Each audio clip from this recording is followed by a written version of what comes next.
Everybody, today I'm going to show you how to make a sensory pat mat for your baby. First of all, you will need a Ziploc bag, a small amount of water and a large handful of frozen peas and some tape. Add the peas to the bag, add a small amount of water,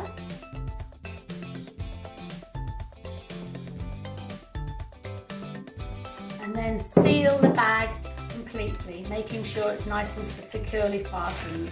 Seal the bag securely around all four sides and then you're ready to play. Sit baby in front of the mat and they will delight in watching as the peas bounce around in the water.